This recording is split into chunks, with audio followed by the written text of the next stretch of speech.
estás? Te doy la bienvenida una vez más a Todo Tiene un Porqué en la televisión pública. Hoy tenemos un programa sobre física. Vamos a hablar de el espectro electromagnético. ¿Qué es este concepto del espectro electromagnético? ¿Qué relación tiene con la distribución de la energía y con las ondas electromagnéticas? ¿Qué es?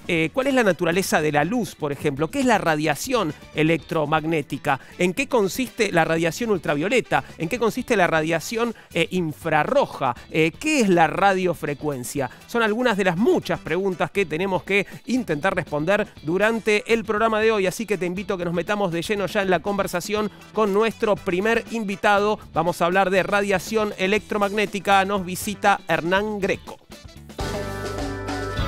Hernán es doctor en física, se desempeña como investigador del CONICET, es profesor de la UBA, donde dirige un grupo en la frontera entre la física y la biología. Dirige el Departamento de Física de la Facultad de Ciencias Exactas y Naturales de la UBA y escribió numerosas publicaciones científicas y capítulos de libros y ha recibido premios por su labor científica como investigador. ¿Cómo estás, Hernán? ¿Todo bien? ¿Cómo estás, Juan? Gracias por invitarme. Gracias por venir, como siempre. Contame, ¿qué es la radiación electromagnética? Mira, tal vez te suena raro el nombre, pero estoy seguro que conoces un montón de formas de radiación electromagnética. Por ejemplo, las microondas que usamos para cocinar, radiación electromagnética. Las ondas de radio, de tele, de wifi, de celular, también. Los están entre nosotros todo el tiempo. Todo el tiempo están alrededor nuestro. Todos esos son ejemplos de radiación electromagnéticas, que es una forma en la cual se propaga, por ejemplo, la energía. Y tiene una historia súper interesante porque une, por primera vez, un montón de fenómenos que hasta ese momento eran considerados diferentes. La electrostática, que ya se conocía, que es ese efecto por el cual, por ejemplo, cuando vos frotás un peine, levantás papelitos, sí. Eso que se conocía desde los griegos, es parte de lo que es la teoría electromagnética. El magnetismo, que se conocía también de los antiguos, el hecho de que ciertas piedras que se orientan en la dirección norte-sur. Lo que llamamos la electricidad, que se ve, por ejemplo, en las anguilas eléctricas o en los rayos durante las tormentas, aunque en ese momento no se habían identificado con electricidad. Todo eso es parte de una misma teoría que se llama electromagnetismo. Vamos a dedicarle un programa al magnetismo. Te cuento perfecto. Porque tal vez agéndatelo. Sí, no sé. Bueno, gracias por la invitación. Y es interesante porque eran como piezas de un rompecabezas que no se sabía cómo encajaban, en realidad que ni siquiera sabían que eran parte del mismo rompecabezas. Entonces hubo una serie de experimentos en los cuales, por ejemplo, primero se identificó que la electricidad tenía cargas que eran las mismas que estaban en las cargas electrostáticas, o que la electricidad producía campos magnéticos y que los campos magnéticos producían electricidad. Y todas esas piezas fueron juntándose hasta que a finales del siglo XIX una persona que se llama Maxwell genera una teoría que permite unificar todas estas ideas en una única teoría, que es la teoría electromagnética. Cuando decís Maxwell, ¿te referís a James Maxwell? Exactamente, que es uno de los grandes físicos de la historia que fue capaz de sintetizar en 4 ecuaciones todo el conocimiento electromagnético de la época. Si te parece, lo presentamos, ya que es un personaje clave en esta historia. ¿Quién fue James Maxwell? ¿Quién fue James Maxwell? James Maxwell fue un físico conocido por su formulación de la teoría electromagnética. Nació en 1831 en Escocia. Cuando tenía 16 años, ingresó en la Universidad de Edimburgo y en 1850 pasó a la de Cambridge, donde deslumbró a todos con su extraordinaria capacidad para resolver problemas relacionados con la física. Cuando tenía 20 años, escribió un ensayo sobre los anillos de Saturno, en el que sostuvo que estos deben consistir en masas de materia no mutuamente coherentes, idea que fue corroborada más de 100 años después por la sonda espacial Voyager. A partir de 1860 vendrían años muy fructíferos en su carrera. Se publicaron sus 2 artículos clásicos sobre el campo electromagnético y elaboró una teoría satisfactoria sobre la percepción cromática, desarrollando los fundamentos de la fotografía tricolor. Fue elegido miembro de la Royal Society y supervisó la determinación experimental de unidades eléctricas para la Asociación Británica para el Avance de la Ciencia. Se trató de un trabajo de medición y estandarización que condujo al establecimiento del Laboratorio Nacional de Física. En 1871 fue nombrado director del Laboratorio Cavendish y llevó una destacable labor tanto teórica como experimental sobre termodinámica. En 1873 publicó su tratado sobre electricidad y magnetismo, donde logró justificar matemáticamente conceptos físicos descritos hasta ese momento de forma únicamente cualitativa, como las leyes de la inducción electromagnética y de los campos de fuerza enunciadas por Faraday. Así, introdujo el concepto de onda electromagnética que permite una descripción matemática adecuada de la interacción entre electricidad y magnetismo. La teoría sugirió la posibilidad de generar en el laboratorio ondas de este tipo. Murió en 1879 a los 48 años. Su trabajo permitió que en 1887 Hertz corroborara sus ideas sobre las ondas electromagnéticas, dando inicio a la era de la comunicación rápida a distancia. Pero además, aplicó el análisis estadístico a la interpretación de la teoría cinética de los gases y demostró la relación directa entre la viscosidad de un gas y su temperatura absoluta. En las ideas de Maxwell se basan muchas de las argumentaciones tanto de la teoría de la relatividad de Einstein como de la mecánica cuántica, estudios que revolucionaron el mundo de la ciencia. Estamos entonces con las ondas electromagnéticas. Hernán, ¿cómo podemos caracterizarlas? ¿Hay diferencias entre ellas? ¿Hay distintos tipos de ondas electromagnéticas? Sí, exactamente. Cuando Maxwell presenta su teoría, encuentra que estas 4 ecuaciones contenían sorprendentemente una ecuación de ondas, que son justamente las ondas electromagnéticas. Para pensar en ondas tal vez está bueno pensar en, no sé, en olas en el mar o en cualquier otra cosa que uno piense que sube y baja. Entonces, si yo estoy flotando en el mar y subo, bajo, la cantidad de veces que subo y bajo por unidad de tiempo se llama frecuencia. Bien. También seguramente tenés un conocimiento intuitivo de esto. Por ejemplo, en el dial de la radio lo que sintonizás es la frecuencia, ¿no? Claro. La radio nacional 870 es 870 kHz, 870.000 oscilaciones del campo electromagnético por segundo. Y así cada una de las radios tienen su frecuencia que las identifican. Entonces la frecuencia es una forma de distinguir distintos tipos de ondas electromagnéticas, y a mayor frecuencia, mayor energía. Entonces, por ejemplo, las FM tienen mayor energía que las AM, porque las FM están en megahertz y las AM en kilohertz, por ejemplo. Y la otra forma de identificar una onda es mediante la longitud de onda, que en realidad está muy relacionada con la frecuencia. La longitud de onda es la distancia que hay entre 2 crestas de una onda. Si yo pienso que una onda es una sinusoidal que sube y baja, la distancia es justamente la longitud de onda. De una onda completa, digamos. De una onda completa. La subida y la bajada. Entre una cresta y la siguiente, exactamente. Bien. Entonces, por ejemplo, la luz visible tiene una longitud de onda de medio micrón, más o menos. Un micrón es una millonésima parte de un metro. Entonces tengo... uno también tiene esta idea de onda corta, onda larga, ¿no? Y eso justamente habla sobre la longitud de onda. Bien, entonces, vamos a hablar sobre la luz en un ratito. Perfecto. Nos metemos con la naturaleza de la luz. Pero bueno, seguí contándome, por favor, porque ¿qué es el espectro electromagnético en este contexto? Claro, entonces tenemos una misma teoría, la teoría que justamente postuló Maxwell, que me explica una gran diferencia de ondas. Entonces yo puedo pensar que tengo desde ondas muy energéticas hasta ondas menos energéticas, y en todo ese contenido es lo que yo llamo el espectro electromagnético. Y ahí están, como decíamos, las ondas de radio, de tele, la luz visible, los rayos X, los rayos gamma, y a medida que yo me voy moviendo hacia energías mayores, tienen otras propiedades respecto, por ejemplo, de su interacción con la materia. La luz visible es solamente un pedacito muy angosto del espectro electromagnético, que tiene una particularidad que lo podemos ver. ¿Y de qué lado está? ¿Está entre los de menos energía o las más o mayor está energía? Más o menos en el medio. Bien. ¿Sí? Y esto es importante también porque justamente a mayor energía produce mayor daño en la materia. Y entonces, de hecho, después si querés podemos charlar un poquito, que la luz ultravioleta es más dañina que la luz infrarroja, ¿no? Y esa es una idea que nosotros tenemos, y la luz ultravioleta tiene más energía que la luz infrarroja. Bien, vamos a volver también sobre eso. ¿Qué tipo de radiaciones electromagnéticas pueden distinguirse, bueno, Hernán? Tal vez la más común es la visible, que es la que todos conocemos. Después, hacia menor energía tenemos la infrarroja, por ejemplo. Hacia mayor energía tenemos la ultravioleta. Tenemos, como decíamos antes, las ondas de radio, de tele, etc. Y, por supuesto, tenemos los rayos X, que todos conocemos de ir al médico, y los rayos gamma, que son rayos de mucha energía que se producen, por ejemplo, en fenómenos nucleares o en fenómenos astrofísicos, y que además son muy permeables a la materia, atraviesan la materia en casi cualquier materia, no importa su espesor, digamos. Me nombraste, bueno, los rayos gamma tienen esta propiedad que estás diciendo, ¿y en qué se diferencian de los rayos X? Los rayos X tienen menor energía que los rayos gamma, o sea que tienen una frecuencia menor y una longitud de onda mayor. Y bueno, y hacen menos daño. Y hacen menos daño en principio que los rayos gamma, exactamente. También hay una cuestión de abundancia, ¿no? Claro. Cuando uno tiene... la energía es importante, pero también importa la dosis. Los rayos X en muchas dosis o los rayos gamma en muchas dosis pueden también ser dañinos. ¿Me esperás un segundo, Claro Hernán, que sí. que voy a conversar sobre los rayos X? Justamente tenemos una comunicación ahora con Diego Lamas. Diego es doctor en Ciencias Físicas de la Universidad de Buenos Aires e investigador independiente del CONICET y va a hablarnos justamente de los rayos X. ¿Cómo estás, Diego? Buenas tardes, ¿todo bien? Bien, ¿cómo estás, Juan?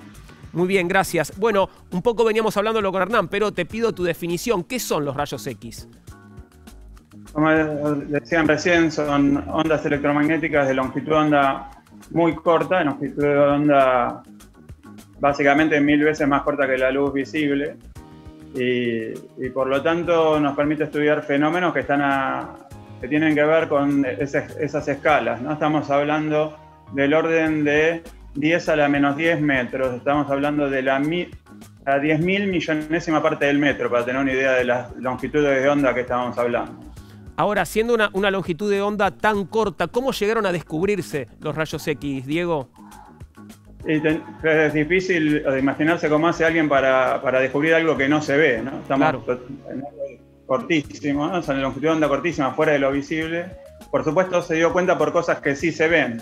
Una cosa, el que lo descubrió, Wilhelm Röntgen, lo descubrió porque, por ejemplo, se le velaban todas las placas fotográficas que él tenía en la habitación donde estaba trabajando con lo que se llama un tubo de rayos catódicos. Él lo descubrió en medio de casualidad. Estaba haciendo experimentos con lo que se llama un tubo de rayos catódicos y se le velaban todas las placas fotográficas que él tenía en la habitación. Hoy en día nosotros sabemos que los rayos X nos dejan una marca en una placa fotográfica.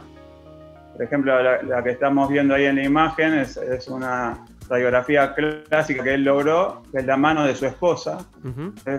Y esa imagen se genera por la distinta absorción que tienen los distintos elementos, cómo absorben distintos los rayos X. Los tejidos prácticamente no absorben los rayos X, los huesos absorben más los rayos X y el anillo absorbe todavía más porque tienen elementos más livianos o más pesados, ¿no? Entonces él lo descubrió por cosas que sí se ven, claro, como es esto, ¿no? La marca que dejan en una placa fotográfica, y ahí nace la radiografía.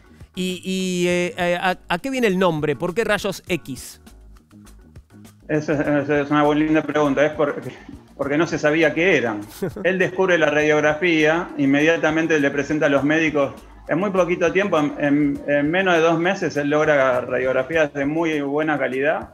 Se la presenta a los médicos, le muestra cómo se ve no solo la mano de su esposo, le muestra cómo se ve un hueso quebrado, cómo se ve distintos ejemplos. Los médicos inmediatamente lo empiezan a usar, pero él no tenía idea que era eso que estaba produciendo esa imagen. Y entonces X es como cuando en matemáticas llamamos X a la incógnita, ¿no? Claro. X significa rayos, no sé qué es esto, pero que lo puedo usar para ver el interior del cuerpo humano, ¿no? Bien, y además de la radiografía que mencionabas, ¿no? Y que, bueno, por supuesto ya estaba allí muy cerca del descubrimiento de los rayos X, ¿qué otras aplicaciones tienen estos rayos? Bueno, ahí una de las aplicaciones por excelencia es lo que está en el mundo de la cristalografía, de los cristales. O sea, esta longitud de onda que estábamos hablando, estábamos hablando de unas unidades que se llaman Armstrong, 10 a la menos 10 metros, la 10.000 millonésima parte del metro, o sea, 1000 veces más corta que la longitud de onda de la luz visible, coincide con la distancia típica entre átomos en los materiales. Entonces, con esta radiación nosotros podemos estudiar cómo se ordenan los átomos, cómo se ordenan las moléculas en los materiales para entender las propiedades de los materiales. Cuando hablamos de cristales o cristalografía, estamos hablando de cualquier tipo de material donde los átomos o las moléculas se ordenan. Entonces, si los átomos están ordenados, por ejemplo, lo que vemos del lado izquierdo de la imagen sería, por ejemplo, una molécula que se ordena. Bueno, nos va a dar un patrón de puntos, que es lo que vemos del lado derecho de la imagen. Analizando ese patrón de puntos, si no se conoce de un determinado material cómo están ordenados sus átomos, la idea es medir entonces el patrón que se llama difracción de rayos X, ver esos puntos y ir hacia el lado, o sea, con métodos matemáticos ir hacia el lado izquierdo, o sea, tratar de entender cómo se ordenan los átomos en ese material. Y poco a poco, desde 1913, que se entiende cómo se ordenan el cloro y el sodio en el cloruro de sodio, se van resolviendo y resolviendo más y más materiales. Hoy en día se sabe de cientos de miles de sustancias cómo se ordenan los átomos en los materiales con la difracción de rayos X. Diego, te hago una última pregunta, ya agradeciéndote por tu tiempo. Estamos en tiempos de pandemia, digo, todos lo sabemos. ¿Te parece que existe algún tipo de aplicación de los rayos X que pueda servir en la lucha contra el COVID-19? Sí, justamente esta técnica que estábamos hablando recién, la difracción de rayos X, está haciendo aportes fundamentales contra el COVID. Porque de la misma forma que estábamos hablando que cualquier material con átomos ordenados nos da un cristal y podemos lograr ese patrón de difracción, nosotros podemos lograr también que cualquier molécula orgánica se ordene, nos dé un cristal y lo estudiamos con esta técnica. Entonces una cosa que se hace en cristalografía es, por ejemplo, lograr que una proteína se ordene y estudiar cómo es la estructura de esa proteína. Se logró resolver cómo es la estructura de una proteína que juega un rol fundamental en la reproducción del virus cuando nos invade. Y entonces se logró entender cómo es esa proteína, es una enzima digamos que es fundamental para entender cómo se reproduce el virus. Y también se logró resolver la estructura de esa enzima con otros compuestos que no dejan que se exprese, digamos, que no dejan que se replique. Bien. O sea que se está encontrando con esta técnica de la difracción de rayos X que hablábamos recién, digamos, cómo frenar al virus, un punto débil del virus. Se hace el mismo experimento de difracción de rayos X, pero con fuentes de rayos X muy intensas en aparatos que se llaman sincrotrones, que son fuentes muy intensas de rayos X, pero es la misma técnica que hablábamos recién. Gracias, Diego, por este rato. Volveremos a conversar seguramente en otra oportunidad. Te mando un abrazo y muchas gracias. Muchas gracias a vos, Juan. Hasta luego. Bien, seguimos, Hernán, ahora conversando la radiación electromagnética. En esto estábamos. ¿Cómo se propaga? Bueno, es interesante porque es distinto a cualquier otra forma de onda que nosotros conocemos. Por ejemplo, si yo estoy hablando con vos, el sonido viaja a través del aire. O si yo estoy, no sé, las olas en el agua, viajan a través del agua. Pero las ondas electromagnéticas no necesitan un medio material para viajar. Y por eso pueden viajar a través del vacío del espacio y llegar desde la estrella, por ejemplo desde nuestro Sol, hasta la Tierra. Entonces no necesitan ningún medio material, se propagan en el vacío y además se propagan a la velocidad más rápida que conocemos, que es la de la luz. ¿Todas las ondas electromagnéticas se propagan a esa velocidad? Todas las ondas electromagnéticas en el vacío se propagan a esa velocidad, que son 300.000 kilómetros sobre segundo. Y que además parecería ser un límite, por lo que conocemos, fundamental a la velocidad de propagación en nuestro universo. No hay nada que conozcamos que se mueva más rápido que la velocidad de la luz. Y es independiente de quién emite esa luz y es independiente de quién recibe esa luz. La velocidad es siempre la misma y eso es uno de los postulados que se ve en la teoría de relatividad especial de Einstein. Bueno, esto me lleva a una pregunta que seguramente tendrá su complejidad en la respuesta. Sí. Entonces, ¿la luz es una onda? Bueno, la respuesta a esta sería sí y no al mismo tiempo, lo cual es interesante y fue una de las grandes discusiones de la física. ¿Cuál es la naturaleza de la luz? Esta pelea entre la gente que pensaba que la luz era una onda y la gente que pensaba que la luz era una partícula se prolongó durante cientos de años. Había gente de la talla de Newton que decía que la luz era una partícula y, por ejemplo, cuando se reflejaba en un espejo, es lo mismo que tirar una pelota al piso y que pica. ¿Te parece que veamos un informe que tenemos sobre esto y después me agregás todo lo que haya para actualizar, bueno, esto que fue una investigación y una discusión de siglos, podríamos decir, ¿no? Exactamente, vamos. ¿Cuál es la naturaleza de la luz? A lo largo de la historia de la ciencia, se han elaborado distintas teorías para explicar la naturaleza de la luz. En el siglo XVII, Newton propuso la teoría corpuscular en la que sostuvo que la luz consiste en un flujo de pequeñísimas partículas o corpúsculos sin masa emitidos por las fuentes luminosas que se mueven en línea recta con gran rapidez. También de esa época es la teoría ondulatoria, desarrollada por el científico holandés Christian Huygens. Él propuso que la luz emitida por una fuente está formada por ondas que corresponden al movimiento específico que ésta sigue cuando se propaga a través del vacío en un medio insustancial e invisible llamado éter. Asimismo, en ella se señala que la velocidad de la luz disminuye cuando penetra al agua. El planteo permite explicar y describir la refracción y las leyes de la reflexión. Fue tomada en cuenta recién después de un siglo, cuando se la sometió a prueba a través de los trabajos del médico inglés Thomas Young, en los que se estudian las interferencias luminosas, y por el físico francés Fresnel, que trata sobre difracción. En el siglo XIX, James Maxwell realizó un nuevo aporte que se conoce como teoría electromagnética, por lo que se supo que la luz es una onda transversal que se propaga perpendicular entre sí.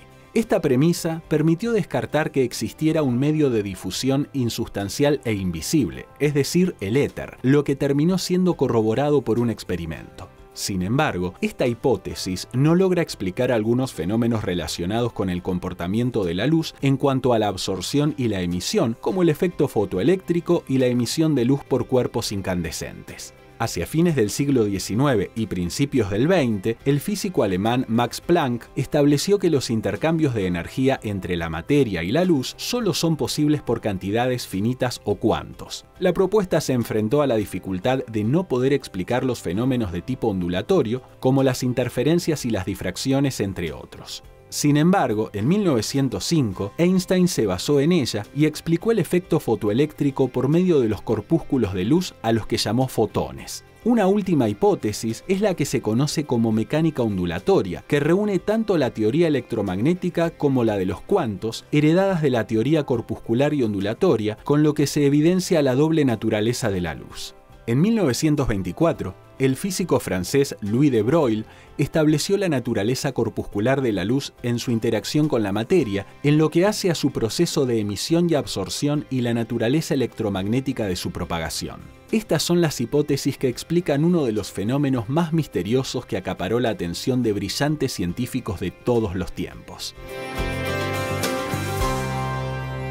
Ahora, Hernán, ¿se despejó este misterio o seguimos debatiendo sobre la naturaleza de la luz? No, se despejó. La luz es una onda y una partícula, tiene esta naturaleza dual, y es súper interesante pensar que que se iban apilando argumentos de un lado y del otro durante cientos de años, apoyando un lado o el siguiente. La teoría de Maxwell, que charlamos más temprano, tenía que ver con ondas electromagnéticas, entonces parecía inclinar la balanza completamente hacia la naturaleza ondulatoria de la luz. Pero solamente duró 5 o 6 años esa decisión, porque justamente, como decía el informe, Planck y Einstein empezaron a encontrar inconsistencias y postularon esta naturaleza dual. Es interesante saber que cuando esto ocurre, Einstein recibe cartas furiosas diciendo esto nos retrotrae 300 años a discusiones que tenían Huygens y Fresnel. Pero en realidad Einstein estaba dando en el clavo diciendo es onda y partícula al mismo tiempo. Es difícil entender a veces qué tan difícil era para la gente de la época pensar esto. Y una analogía que, como todas, es limitada, pero está buena, es pensar que yo te digo, tengo un cuadrado y tengo un triángulo. Y ahora te digo, mira, tengo algo que es un cuadrado y un triángulo al mismo tiempo. Eso como que no va, ¿no? Y tal vez uno podría pensar que lo que tengo es como una pirámide, que cuando lo miro de abajo es un cuadrado, cuando lo miro de otro costado es un triángulo. Una pirámide de base cuadrada. Exactamente. Entonces uno podría pensar análogamente que es algo así. Tengo un objeto que no es ni una onda ni una partícula y que se comporta como ambas según el experimento que hago, pero que es otra cosa. Onda y partícula es como una especie de visión intuitiva que nosotros tenemos sobre un fenómeno que en realidad es mucho más complejo. Ahora, esa partícula sería el fotón. ¿Qué es un fotón? Exactamente, esa partícula de la luz, la que lleva la que es la partícula elemental de las ondas electromagnéticas, es el fotón, que es una partícula sin masa, que se desplaza justamente a la velocidad de la luz, y que es el cuanto de energía electromagnética. La unidad mínima. La unidad mínima de energía electromagnética interactúa con la materia, y depende cómo interactúe, voy a tener distintos resultados. Y entonces siempre tengo estos dos aspectos. Y es interesante que todas estas ideas de la dualidad onda-partícula en la luz también empezaron a inspirar dualidades onda-partícula en cosas que tal vez nosotros pensábamos que eran partículas, por ejemplo los electrones. Los electrones, que digamos, siempre uno tiene la idealización de pelotitas, Sí. también se comportan como ondas, también tienen una naturaleza ondulatoria. Entonces la naturaleza, en su forma más fundamental, parece no ser estas dos idealizaciones que nosotros tenemos intuitivamente, sino Claro. algo totalmente distinto, ¿no? Qué extraño, ¿no? ¿Y qué es la radiación ultravioleta, Hernán? Bueno, en el espectro visible, que va desde los colores del arco iris, ¿no? desde el violeta hasta el rojo, el violeta es lo que tiene más energía, el rojo es lo que tiene menos energía.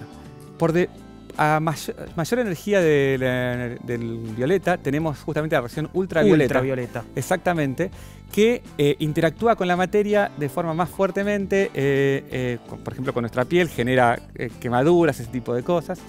Y entonces por eso es dañina, ¿no? Nosotros no lo podemos ver, hay otros seres vivos que pueden ver más hacia el ultravioleta, más hacia el infrarrojo. Estaba bueno lo que decía el AMAS durante la charla sobre rayos X, porque efectivamente la interacción onda-materia depende de la frecuencia y nosotros nos damos cuenta de algo que no vemos por sus efectos.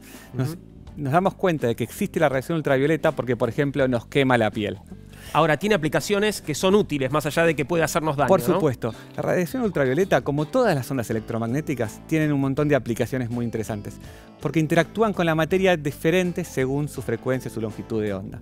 Entonces, yo con la radiación ultravioleta, y en general con cualquier onda, puedo interactuar con la materia y puedo inspeccionar con la materia. Puedo saber cosas de la materia que no las podría saber con ninguna otra técnica. Por ejemplo, está la espectroscopía, que es una forma de iluminar una determinada material con luz de todos los colores y ver cómo absorbe y cómo refleja esa luz.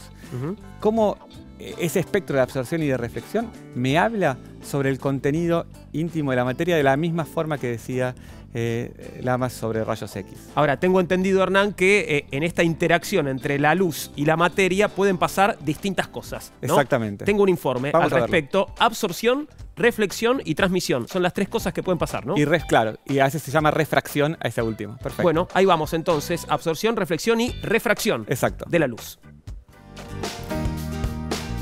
La absorción, la reflexión y la transmisión de la luz se evidencian cuando choca contra un objeto. La absorción retiene parte o la totalidad de la luz que se convierte en otra forma de energía, generalmente térmica o química. Los objetos negros, por ejemplo, absorben prácticamente toda la radiación visible. La reflexión ocurre cuando la luz rebota o refleja en un determinado objeto. Sucede de forma especular, es decir, como un espejo, o de manera difusa, cuando se posa en una superficie que no es lisa. Por su parte, la transmisión se genera cuando los rayos atraviesan un cuerpo. Este fenómeno se produce de tres maneras. La directa, que ocurre cuando pasa por un objeto y no se producen cambios de dirección o calidad de la luz, como sucede con el aire o el vidrio. La difusa, cuando penetra un cuerpo transparente o translúcido con textura, como el vidrio esmerilado o el papel manteca. En este caso, la luz no irá en una sola dirección. Será desviada alcanzando distintos puntos. Y el último tipo de transmisión es la que se conoce como selectiva, que ocurre cuando la luz atraviesa algo de color y parte de ella será absorbida, mientras que otra porción es transmitida por el objeto. Esto se produce porque no todos los fotones que emite una fuente terminan siendo absorbidos. En ocasiones los atraviesan y llegan a nuestros ojos. Cuando esto sucede, el fotón traspasa la córnea transparente y luego pasa a través del lente que refracta y enfoca la luz hacia la retina, en la que las células fotorreceptoras especiales, llamadas conos y bastones, reaccionan selectivamente. Una vez que estas células transforman a la luz en una señal eléctrica, viaja por los nervios hasta llegar al cerebro, que las interpreta y permite ver la imagen.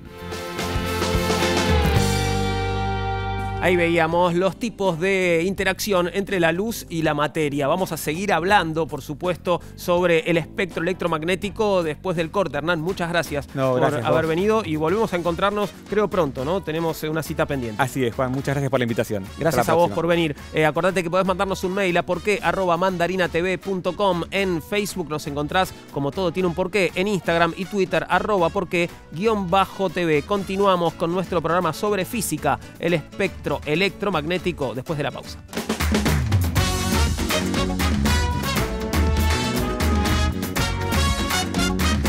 El espectro electromagnético es nuestro tema hoy en Todo Tiene un Porqué. Viste que ya hablamos de la radiación ultravioleta con Hernán Greco. Bueno, ahora vamos a hablar de la radiación infrarroja y de las radiofrecuencias. Para hablar sobre esos temas nos visita Galo Soler Ilia.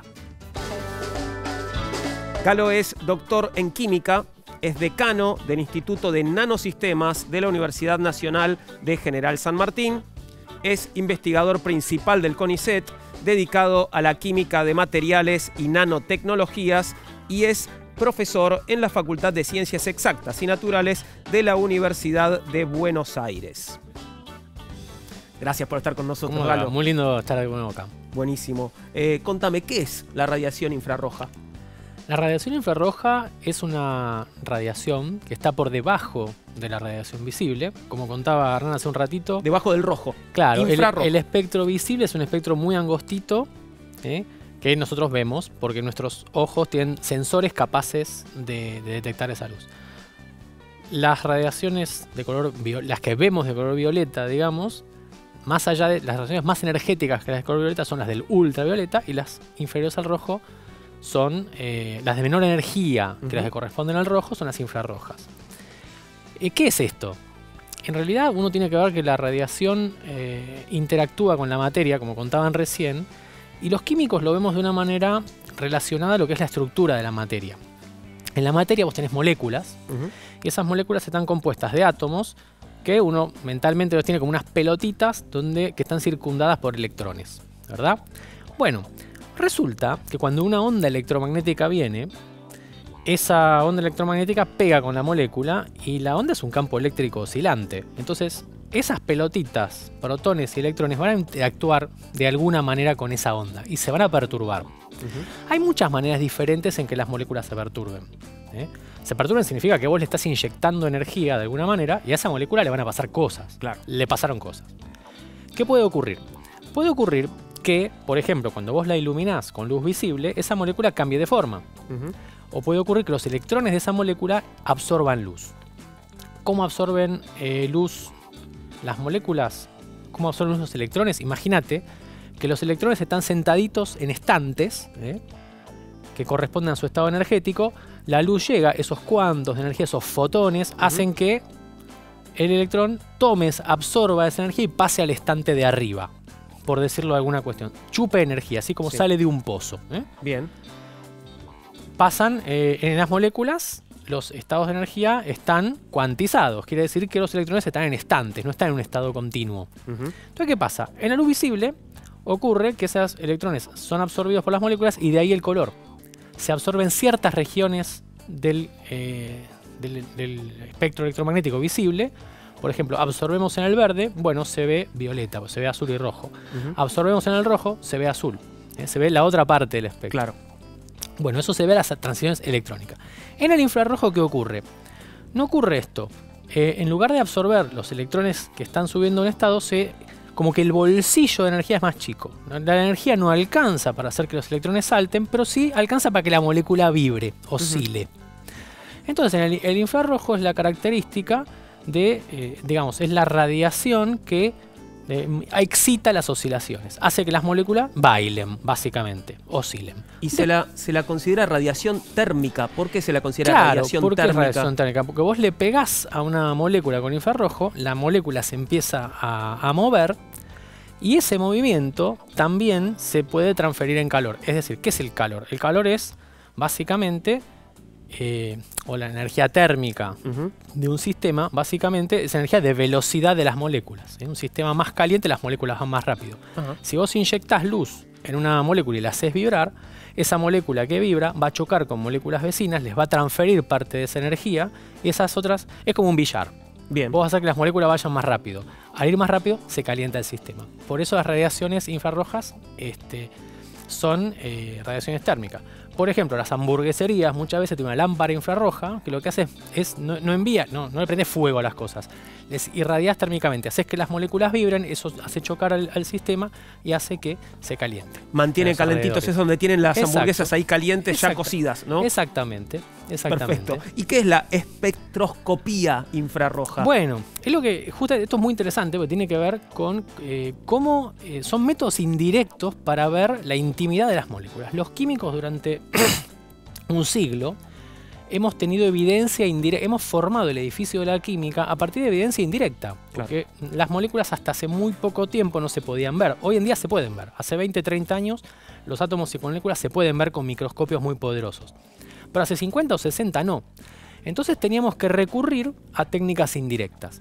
¿Qué es la espectroscopia? Es una cosa muy complicada. Bueno, básicamente es lo siguiente.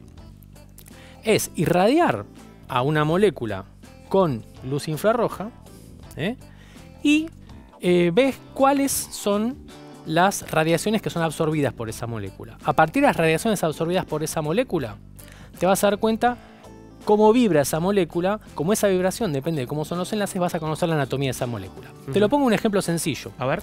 Ponle que vos tenés una caja negra, vos tenés un personaje adentro de una caja que no lo conoces, ¿sí? Entonces vos vas tirando cosas adentro y ves si pasan o no pasan.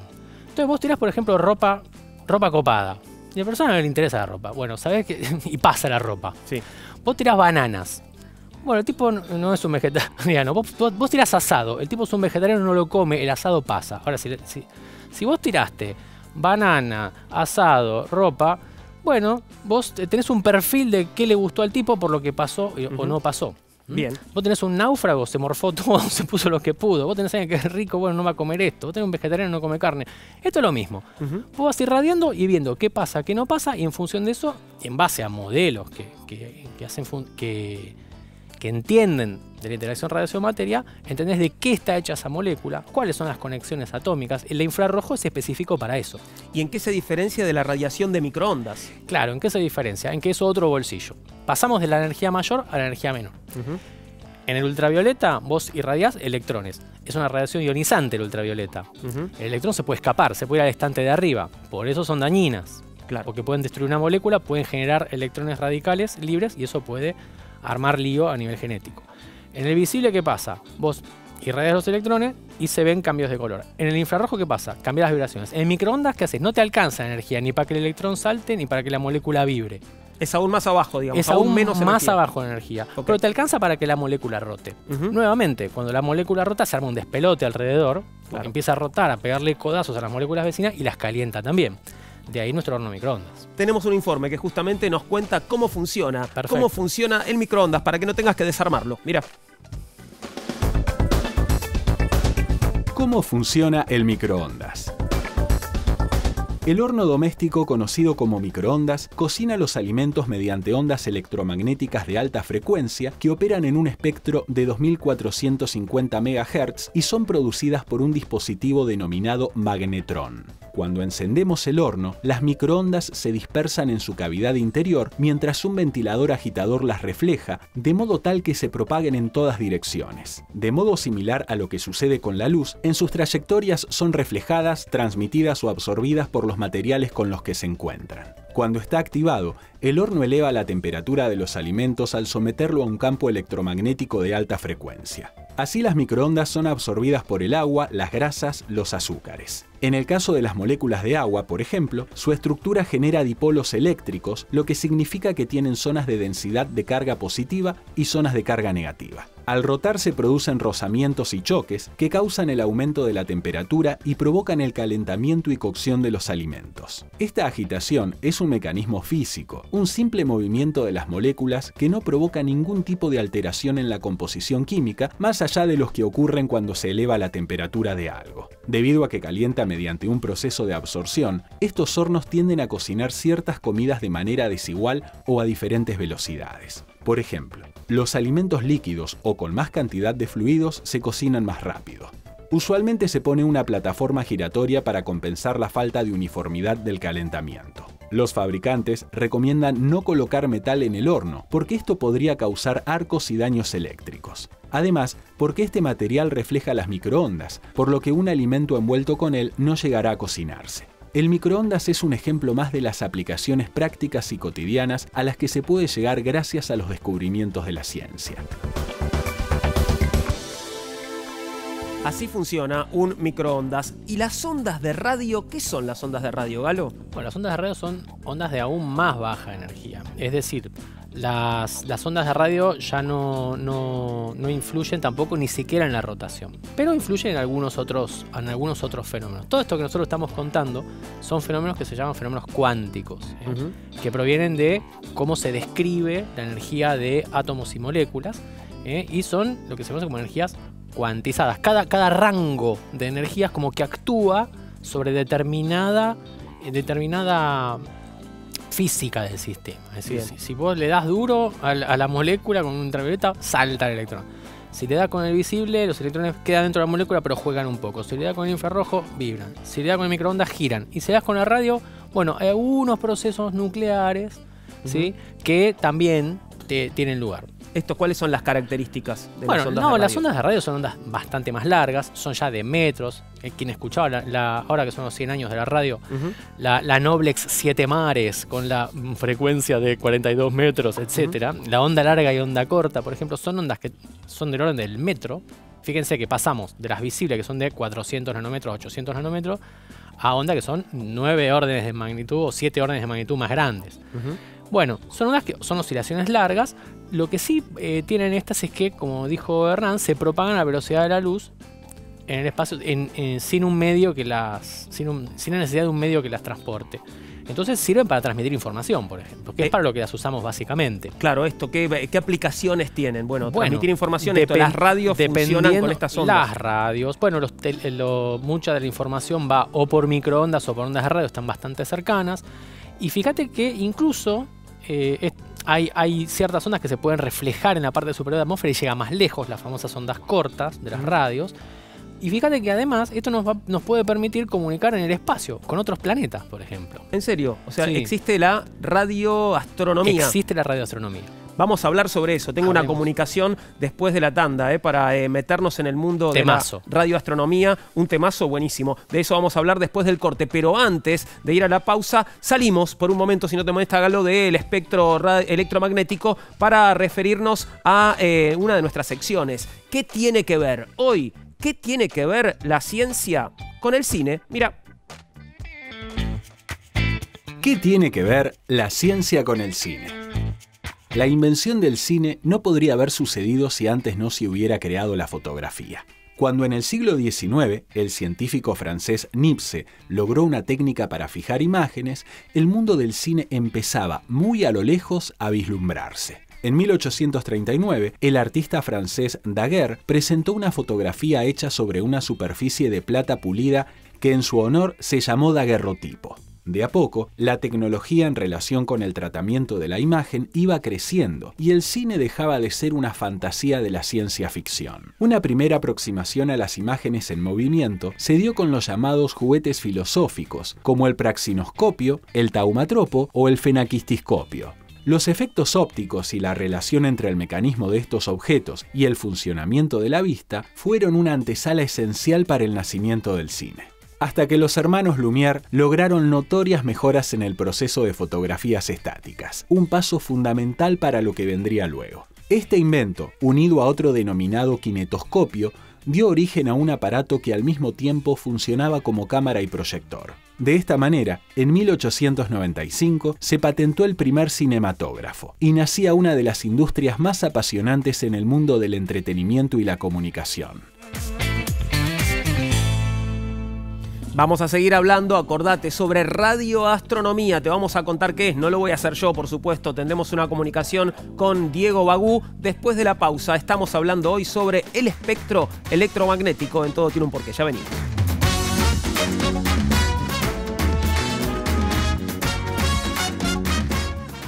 Seguimos con Todo Tiene un Porqué y recordarás que en nuestro bloque anterior Galo Solerilia nos contaba que una de las aplicaciones de las ondas de radio es la radioastronomía. Vamos a consultarle a Diego Bagú sobre este tema. Diego es licenciado en astronomía, director del Planetario de la Ciudad de La Plata y secretario de extensión de la Facultad de Ciencias Astronómicas y Geofísicas de la Universidad Nacional de La Plata y va a hablarnos sobre esto hoy, sobre la radioastronomía. ¿Cómo estás, Diego? ¿Todo bien?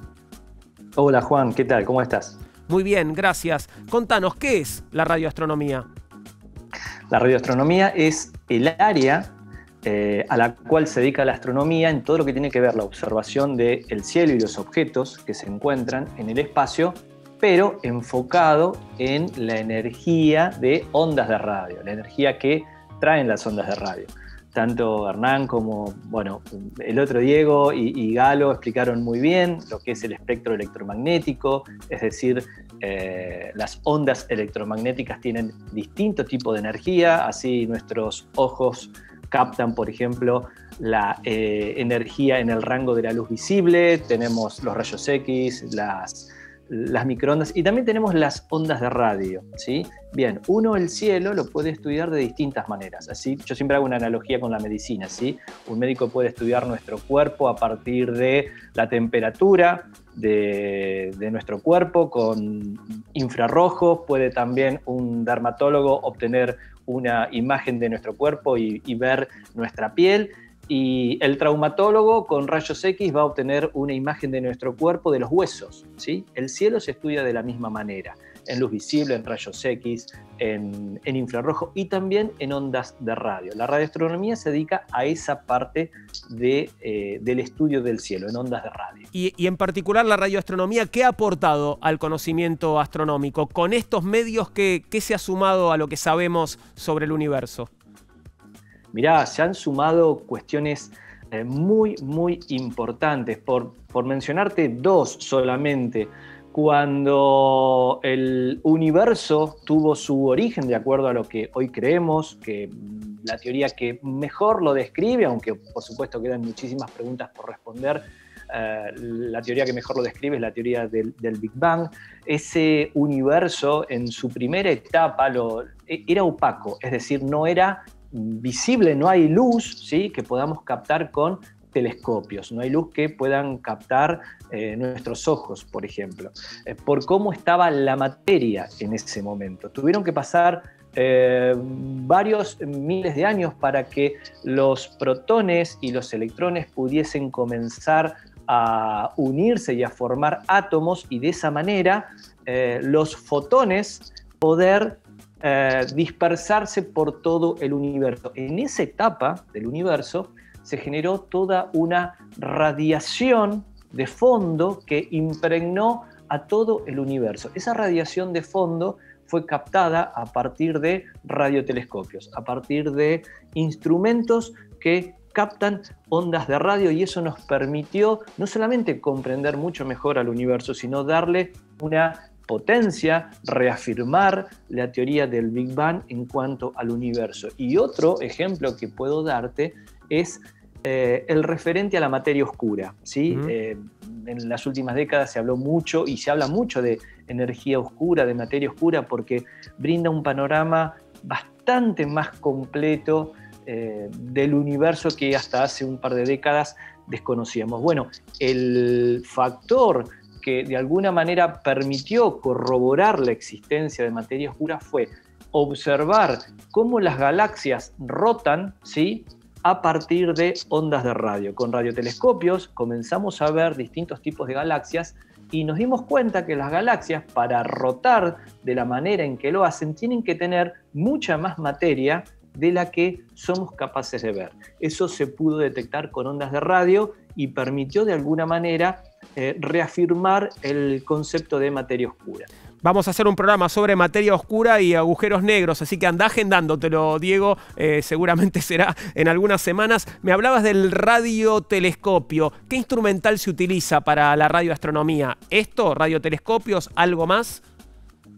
Exactamente, radiotelescopios que básicamente son grandes platos, ¿sí?, con forma parabólica, por ejemplo aquí en Argentina, y fue uno de los primeros institutos en el mundo. De hecho, realmente, una vez más, la astronomía argentina marca, ¿sí?, un camino a nivel mundial. Existe el Instituto Argentino de Radioastronomía, muy cerquita de la ciudad de La Plata, en el Parque Pereira, en donde, por ejemplo, hay dos grandes antenas de 30 metros de diámetro. Son antenas parabólicas, y lo que hacen esas antenas es captar las ondas de radio que vienen del espacio y unirlas, ¿sí?, enfocarlas en lo que se llama, valga la redundancia, un foco. Ahí está el instrumento sensible, el instrumento detector que capta esas ondas de radio, y de esa manera podemos estudiar el cielo a partir de la radiación en ondas de radio. ¿Y qué es un radiointerferómetro, Diego? Bien, un radiointerferómetro es de alguna manera un conjunto de radiotelescopios, ¿sí?, individuales, separados entre sí, que al observar un mismo objeto, una misma región del cielo, luego uniendo la información que ha captado cada uno de ellos, la podemos interpretar como que fue obtenida por un instrumento muchísimo más grande. Así, por ejemplo, es muy importante poder observar con un radiotelescopio, por ejemplo, aquí en Argentina, y un radiotelescopio en Estados Unidos o en Europa, o con los tres al mismo tiempo. De hecho, eso es lo que se hace. Uniendo luego la información que captó el radiotelescopio argentino, el norteamericano y el europeo, podemos obtener una imagen mucho más detallada, ¿sí?, información mucho más detallada que los radiotelescopios de manera individual. Y de esa manera podemos tener una imagen como si hubiese sido un radiotelescopio del tamaño prácticamente de nuestro planeta. Eso es lo que hace la interferometría y ha provocado enormes avances en la ciencia astronómica. Diego, muchas gracias por estos minutos. Volvemos a conversar en cualquier momento. Te mando un abrazo. Otro para vos, Juan. Gracias.